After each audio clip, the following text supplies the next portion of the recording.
Hi, this is Katie Shell. I'm an intuitive healer and spiritual counselor. I work with several modalities: aromatherapy, astrology, embodied movement. And right now I am wanting to talk about Lilith. I have this project that's coming up. It had been put on the back burner for a little bit, and now it's coming back into the forefront for me, and in fact, it feels like the next big thing that I'm going to work on.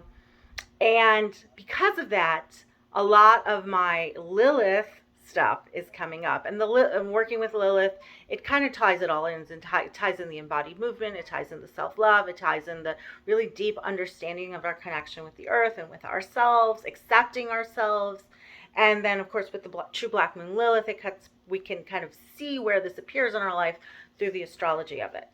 And so one of the things about Lilith, and there's so many different layers to this archetype to explore and do, and I do embodied Lilith workshops, I do readings, and then this upcoming project, which will be announced later. But as this is coming up, it is one of the things that just erupts for me. I'm a very Lilith person. From a astrological perspective, it is in my 10th house. It is conjunct my south node, and it is so it's very, and Chiron too, but it's very prominent for me. It's something that is seen very quickly. It's something that comes up. It's south node stuff is kind of our default, and 10th house stuff is the most public part of us. And so this is a very, very big part of who I am. And there's a lot of different ways I explore it, and a lot of really like juicy, lovely, wonderful ways that I experience my Lilith. But one of the ways that I experience it, and that most of us experience it, is this need for independence, this need for breaking free from anything, anyone, at all costs, at any cost, that is disrupting our personal freedom, disrupting our ability to be ourselves, disrupting our ability to be. And so in this churning of this Lilith energy over the last couple days for me, all of these anger issues are resurfacing, and the rage.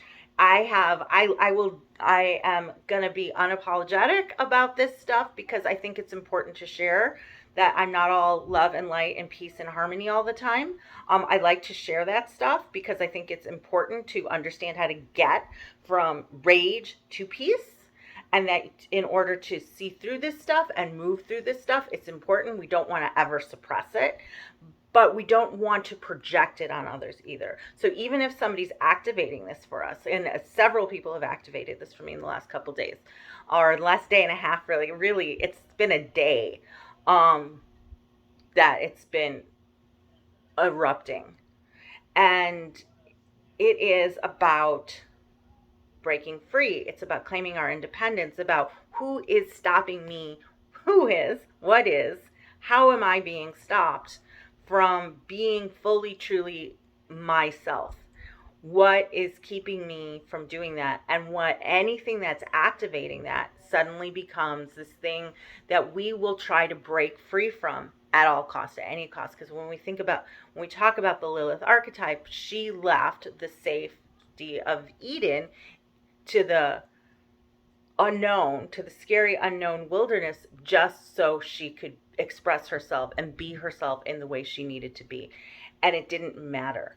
And it didn't matter what she had, what she lost. I mean, eventually it does matter, and there's a whole process and dealing with that part of it too. But right now it's about that anger and about that rage that I want to focus on, and how we need to express it, and we need to find healthy ways to express it. And I was in my garage about an hour ago breaking glass, and I swept it up, I cleaned it up, nobody got hurt, because it was really important for me not to project that anger on anybody who activated it in me. So to make sure I was able to remove myself from the situation in order to then get it out, because it needed it, all of the things, because we all have things, we all have stuff in our life that we don't want to do, that we feel forced into doing, that we feel pushed into doing, that is going to challenge our understanding of who we are. And when those things come up, we do have to question. We do have to take a step back and, is this true? Is this me? Is this mine? And examine that. But in that process, a lot of rage can come up, especially if we have been holding back on something for a long time. And it's important not to feel guilty about it. It's important not to blame anybody for for activating that in us, for showing us something that we need to see about ourselves, for helping us understand something. But it is equally important not to feel guilty about having those feelings. It's equally important not to feel shame for expressing those feelings.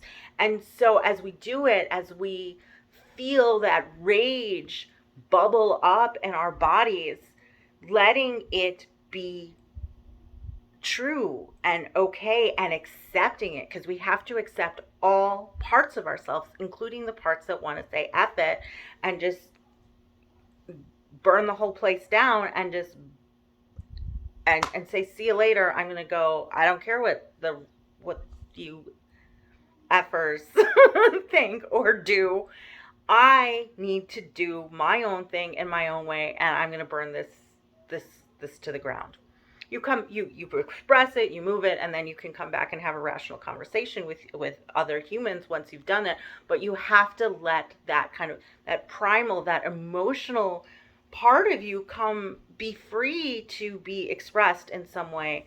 Otherwise it festers, and eventually it will come out anyway, or you get sick, or you can't, or you become, or you suffocate because you can't breathe, because you are so, you're being suffocated by your surroundings, and then you can't do anything for anybody, including yourself. So it's important to let that stuff go, let it be expressed, and then do something about it when you are then coming back into a rational place where you're able to do something from it. But don't ever suppress it. Don't ever, you can pause it for a minute so you can get to some place where you can express it in a healthy way that doesn't hurt anybody. And if you have hurt somebody in it, you want to, you